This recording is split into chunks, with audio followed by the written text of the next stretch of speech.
Yeah, you thought that was it?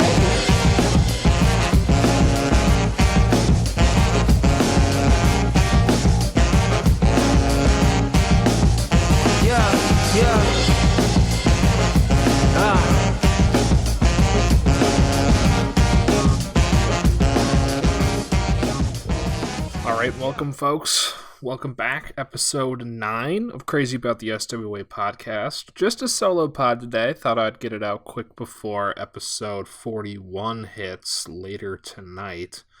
So welcome. Thanks for listening. Thanks for tuning in. If you'd like to be on the podcast, certainly reach out to me. I have received a couple interested parties, so I will be stocked up for the next couple weeks. But if you are certainly interested, please reach out. I'm sure we can work something out, and I would love to talk to you guys about anything related to the SWA, Crazy About the SWA, your wrestlers, whatever. We can have some fun with it.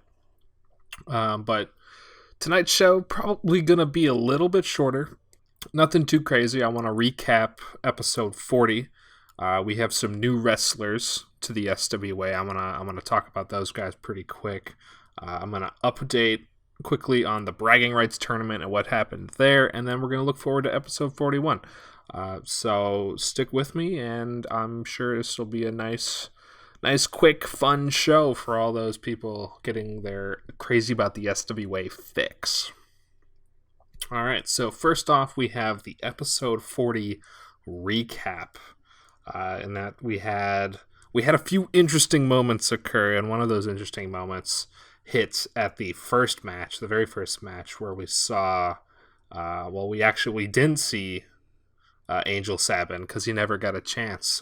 Void came down to the ring first, and what was shaping up to be a battle of the rookie tag partners that made their way into that 6-man Iron Man match at Countdown turned into possibly the most bizarre moment we've seen in SWA history.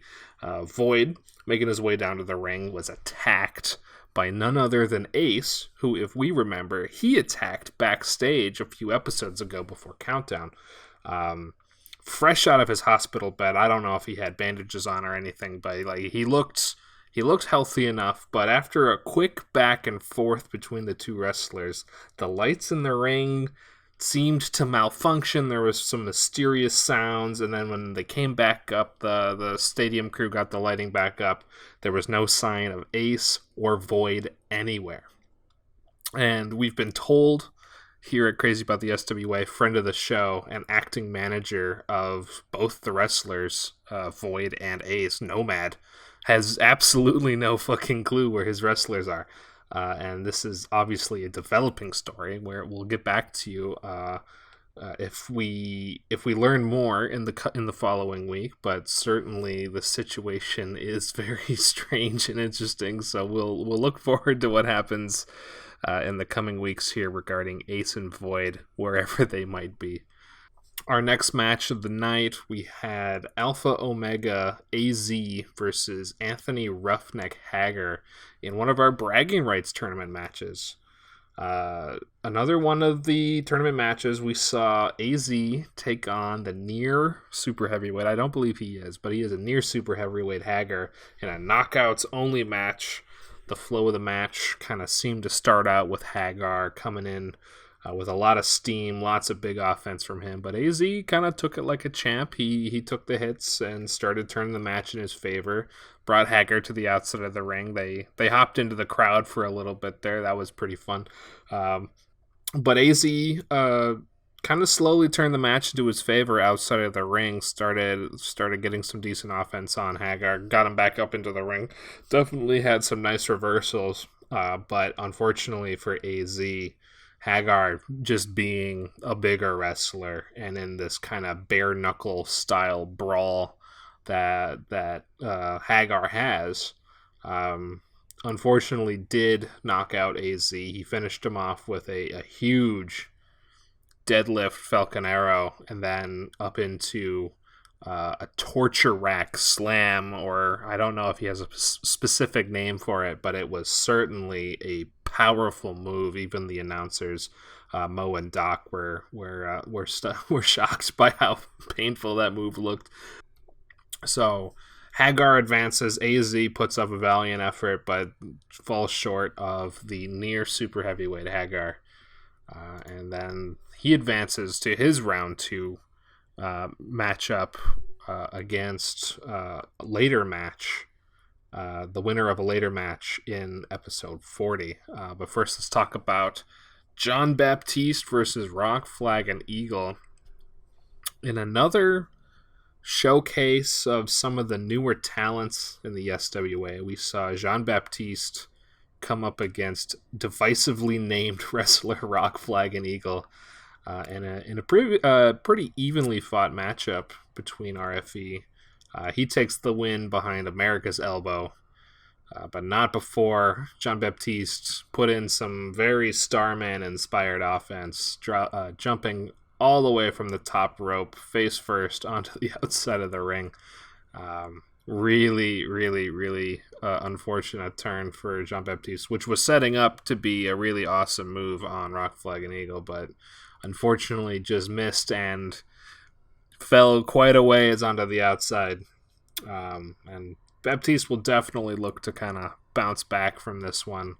But RFE puts a solid win under his belt and looks to make a push here in the middle of season 3 as we work our way towards Right to Fight.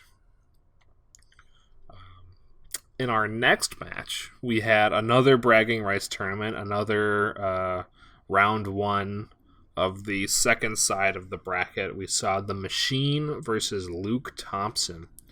Obviously, another knockouts only match. But Machine came down. Machine had a new look Machine, with all black leather attire and a new goatee to boot. Had a match against everyone's least favorite former champ, Luke Thompson.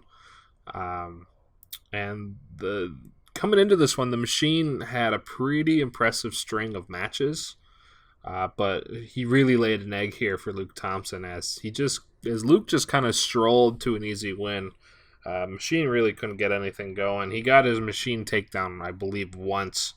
But Luke really upset what I probably assumed or think was the favorite to win the bragging rights tournament, Machine, one of the hardest hitters in the SWA. This tournament was kind of built for him and the Machine takedown. However, Luke Thompson, surprising, I believe, everybody in attendance and even the announcers, had his way with Machine and looks to square up with Anthony Hager here in the second round, either in episode 41 or 42, probably episode 42. But certainly an upset. This was definitely a surprise in the bragging rights tournament, and I'm sure before this performance, Anthony Hager would have loved to face Luke Thompson in the second round. Luke Thompson, obviously former champ, not a slouch, but certainly Machine is one of the more deadly punchers in the SWA. So Anthony Hager probably really excited to face Luke Thompson. Now not so sure because Luke Thompson bested the Machine, who was the favorite to win. So we'll see what happens with that in an upcoming match. But let's move on next to our next match. We had the Fed, Daniel Drake Thomas versus recently crowned disciple Captain Tiger Marsh. In another somewhat surprising bout, we saw DDT get the run back versus March, who secured the Disciples of Grave victory in that tag match versus DDT, the 3-1 handicap match that DDT put up quite the fight in. But Marsh racked him up, and that was he made DDT tap. But in a one-on-one scenario, if DDT's not going through three wrestlers, many experts and fans had DDT taking this one pretty easily, especially known for his moniker, the Submission King of the SWA. However, once things kind of started looking a little dicey for Marsh, the match was pretty evenly fought.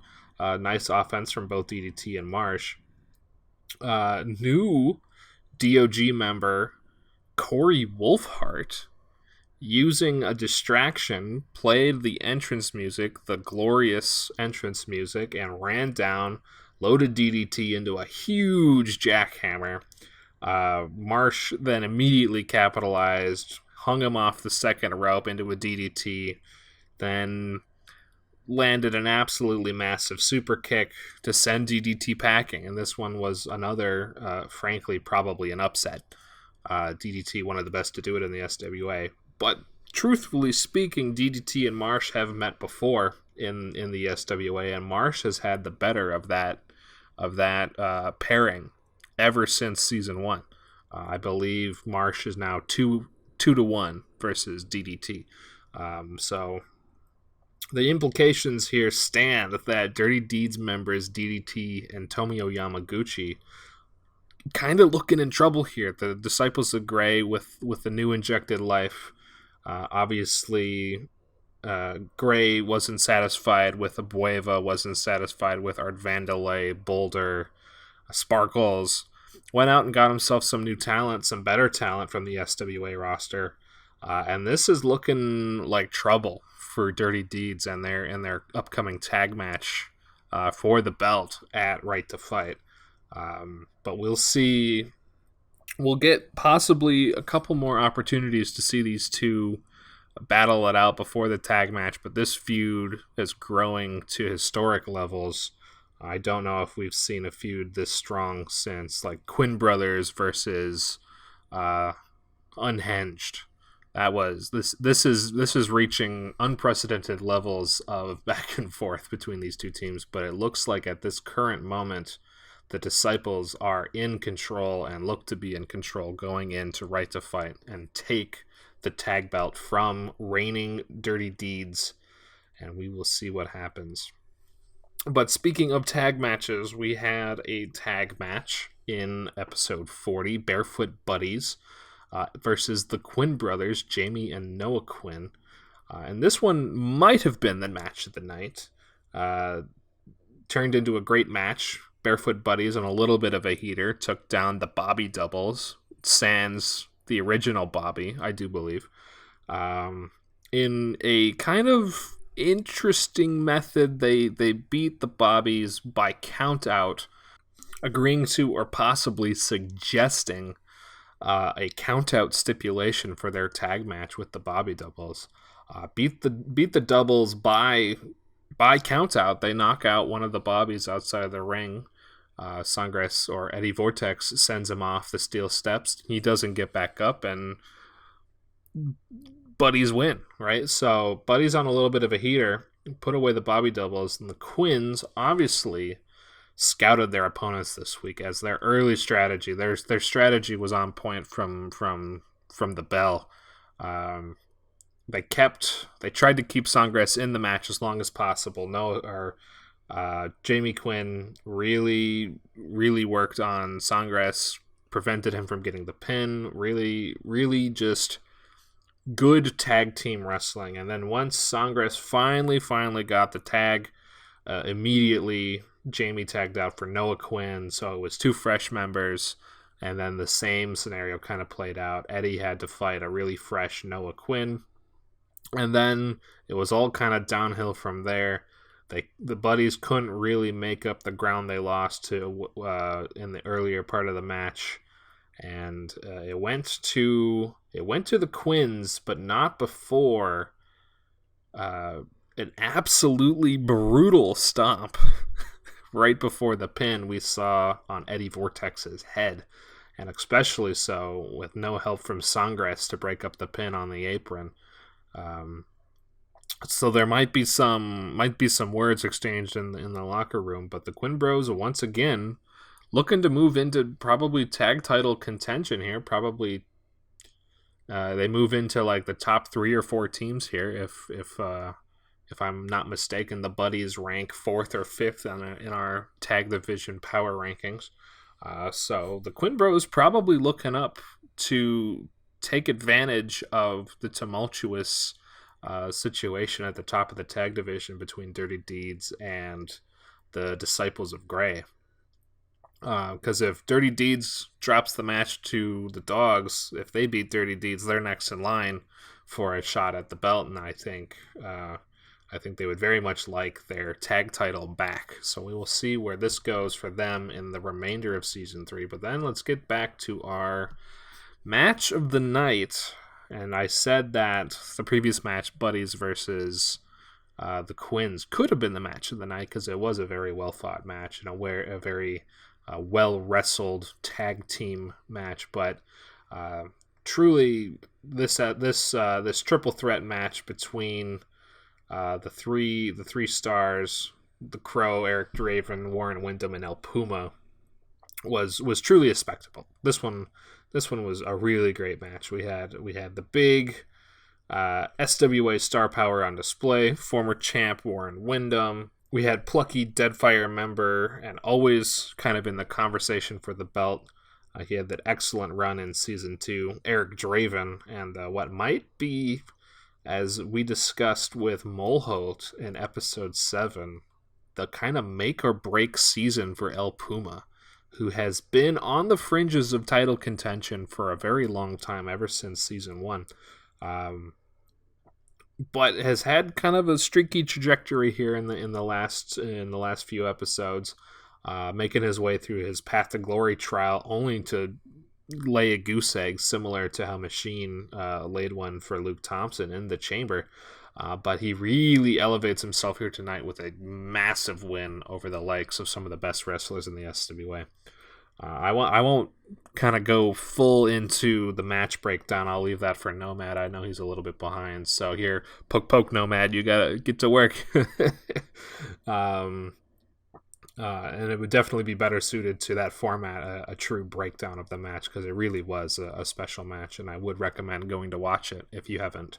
But it really kind of boiled down in the match to Draven versus Puma, as Wyndham, even with some of the better offense in the match, hitting the sheer drop on Draven, hitting a couple really big moves on some of the other wrestlers on Puma, on Draven, kind of on the outside looking in, never really could put it together, besides for getting some big offense in.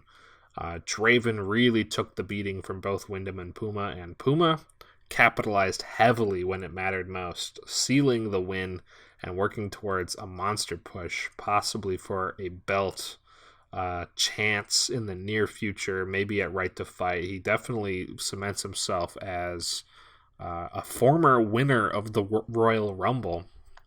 Puma could come away once again with the briefcase. So we will see what happens with Puma in the next couple weeks, but we are interested to see how this elevates his Season 3 campaigns and what I think everyone kind of agrees is the make or break season for Puma. He doesn't want to be a middling wrestler anymore. He's trying to break into the top echelons of the SWA. So that was episode 40, a great episode in my opinion. I really enjoyed it. But let's kind of move away from that. We're going to talk about some of the newer signees to the SWA. We have 3 new wrestlers. And those wrestlers we have Nick Durden, Funkenstein, and Big Bird Hawkins. I'm going to start with Nick Durden. We might know the least about Nick Durden, and as I've been told, we don't talk about Nick Durden, certainly.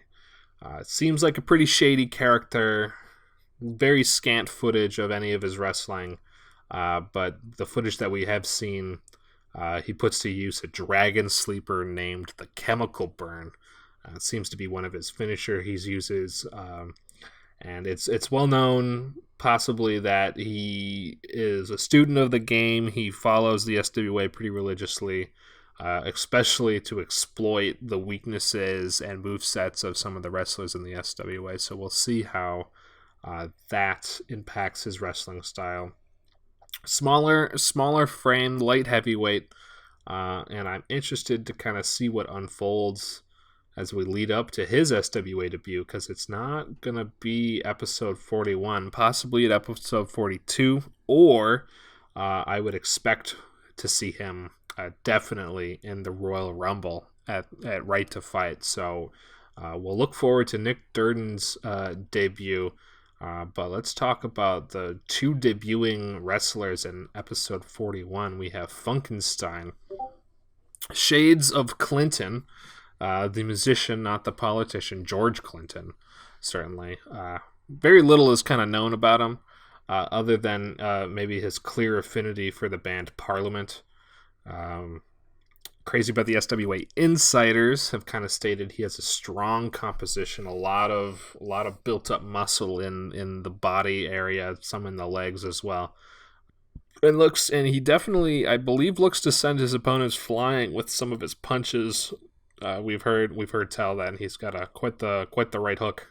So we will get to see more how he operates coming up in episode 41 against our last new wrestler, Big Bird Hawkins, hailing from Sesame Street. Just kidding.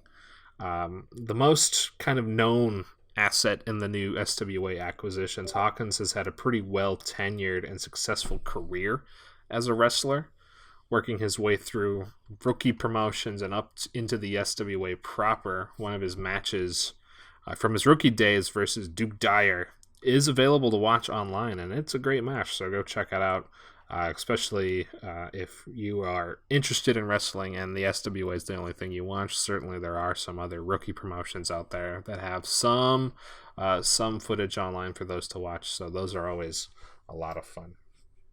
And we will get to see these two wrestlers, Funkenstein and Big Bird Hawkins, match up in episode 41. So I'm looking forward to seeing how some of our new rookies make their way in. One will win, one will lose, and it will kind of maybe set up the trajectory for some of their careers. So we're looking forward to that in episode 41.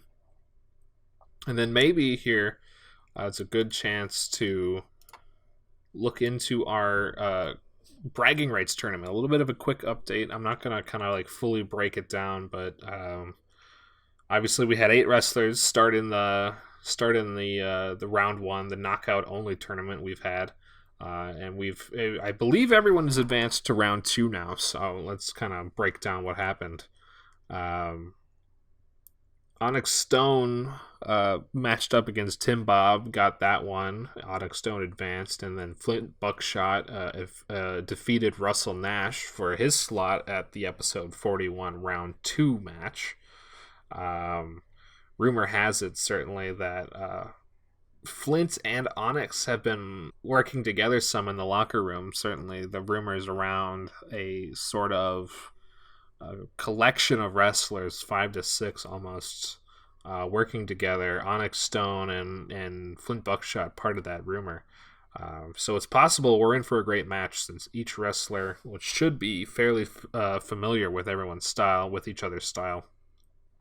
So that we're looking forward to that. And then on the other side of the bracket, we saw Anthony Hagar take down AZ in a pretty brutal brawl, and then Luke Thompson upset what we think here at the Crazy About the SWA podcast was the favorite to win the tournament, Machine, for a shot to battle it out, presumably at episode 42. Nothing has been announced yet, but certainly with the final match taking place at Right to Fight and not having been announced on the episode 41 card, it is safe to assume that this is a episode 42 slated match. Certainly with the winners of those matches fighting for that spot at the Right to Fight final round. And with the remaining 4, we have Onyx Stone, Flint Buckshot, Anthony Hagar, and Luke Thompson. It's pretty hard for me to pick a favorite. But if I were to guess, I'm thinking in the second round we will see Flint Buckshot and Anthony Hagar advanced into our final. Though we can obviously never count out the SWA veteran Onyx Stone and his kind of bruiser brawler style. He's always well known for his hits and his grapples. And then the ever underestimated former champion Luke Thompson, who has some of the largest upsets in SWA history under his belt. Machine definitely included. So this is shaping up to be a great tournament going into Right to Fight, and I'm excited for the prospect that we will get to see another version of it next season. That's season 4, bragging rights tournament. So I'm hoping this one goes well, either bragging rights or something else, but this has been a really fun tournament so far, and I'm excited for the culmination at Right to Fight between the winners of the next few matches in the tournament. But let's move on. Let's go to episode 41 card. Couple big matches in here, couple interesting matches, some with a lot on the line going into the last couple episodes before Right to Fight. So we will see what happens. But on our card, we start off with that rookie match, Big Bird Hawkins versus Funkenstein, in both of their kind of debut matches. I already kind of talked about this, so I'm going to make it short and sweet. We got 2 rookies looking to make the name for themselves. We know a bit more about Hawkins, but this could really be anyone's match. We don't know a whole lot about Funkenstein's game. We know he's got a big old right hook, but beyond that, we're not so sure. So this is a great, excellent opportunity for everyone watching to kind of like watch these new rookie wrestlers make their way into the SWA, and hopefully it goes well for them. Next up, we have the feuding Bobby Doubles, Bobby Plaster and Bobby Plaster versus Bobby Plaster and a teammate of his choosing if he can find one. So I will say, will the real Bobby Plaster please stand up? Certainly the Bobby Doubles, known as Bobby Plaster's body doubles for the recent movie he shot in the off season between season 2 and season 3 of the SWA, came in, took his place in the SWA as well, on the possibility that he was out of shape. We're not entirely sure what has truly happened behind the scenes, but it certainly has done well for the Bobby Doubles, as they have had some excellent matches with Deadfire and such. So obviously, I think this is now an internal feud between the Bobbies and Bobby Plaster, and this is going to be a cluster, because I'm not sure what's really going to happen here. Most likely, this will decide the ranking and dominance of the Bobbies in the SWA. So certainly, if Bobby Plaster beats Bobby Plaster, we will have Bobby Plaster over Bobby Plaster, and then that would mean that Bobby Plaster would be under the other 2 Bobby Plasters. So certainly, it has a lot of implications for Bobby Plaster being better than Bobby Plaster.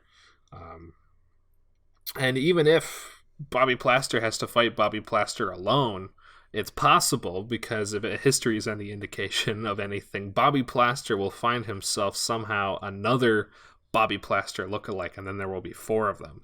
So it'll be very interesting to see how Bobby Plaster and Bobby Plaster take on Bobby Plaster and possibly another Bobby Plaster. So hopefully Bobby Plaster comes away with this one, because I'm rooting for Bobby Plaster, and I think that'd be a lot of fun in this match.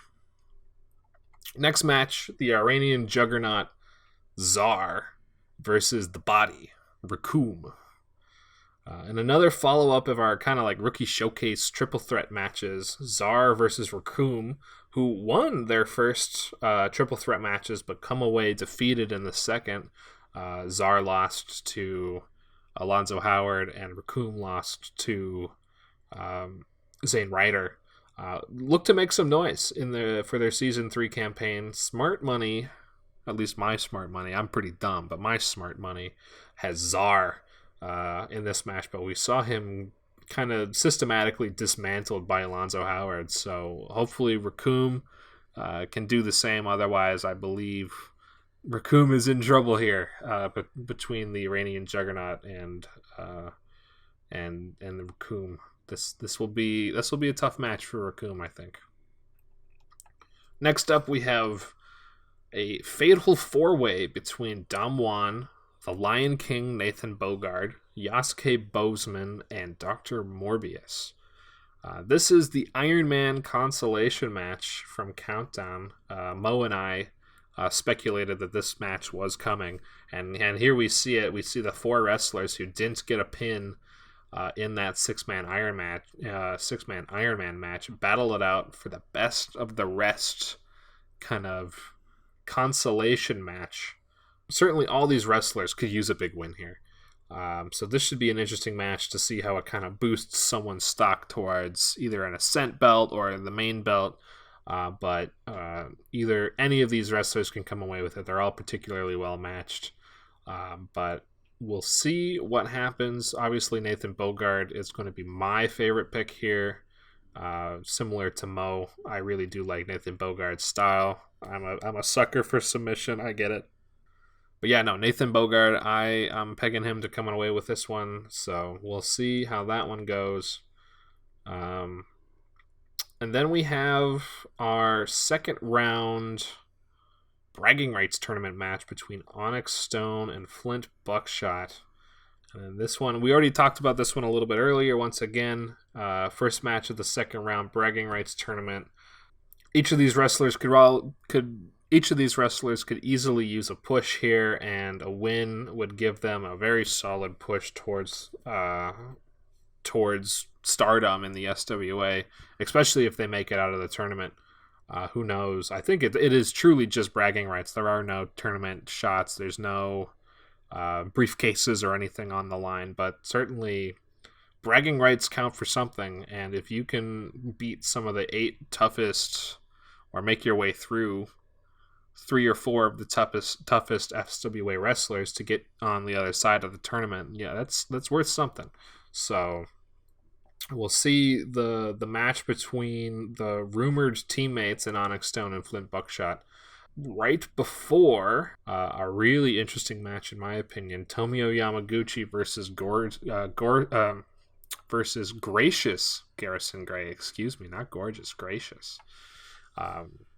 This one's got a lot of implications coming in from the last few episodes. Ever since Gray won his shot at Dirty Deeds in the tag chamber at Countdown, the Disciples of Gray have been attacking and beating the Dirty Deeds member DDT handily, pretty soundly. Certainly, it was DDT's provocation of Gray and the Dogs, but we see another opportunity here to break the spirits of Dirty Deeds as the winningest wrestler in SWA, Gorgeous Garrison Gray, takes on former SWA combined champion Tomio Yamaguchi mano a mano in the ring.